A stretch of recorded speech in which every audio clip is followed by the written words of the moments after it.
पूज्य मच्छिंद्र महाराज जी, पूज्य कृष्ण महाराज जी, तिथे मंचावर उपस्थित सर्व या धर्माचं काम करणारे सर्व धर्मवीर आणि या कार्यक्रमाकरता इथे एकत्र आलेले सर्व बंधू भगिनी भक्त मंडळी,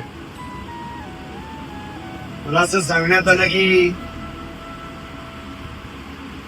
परब्रह्म स्वरूपिणी माताजींच्या या मंदिरामध्ये दर पौर्णिमा अमावस्येला एकत्रीकरण होते आणि उपासना सुद्धा होते आणि धर्माची आराधना सुद्धा होते.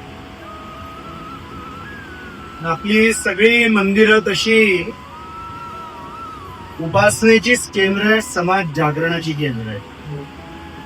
ज्या मंदिरांमध्ये उपासनाही नाही, ज्या ठिकाणी धर्माचं जागरण नाही, ज्या ठिकाणी समाजाची सेवा नाही, त्या मंदिरांचं मंदिर पण लटकं पडलं.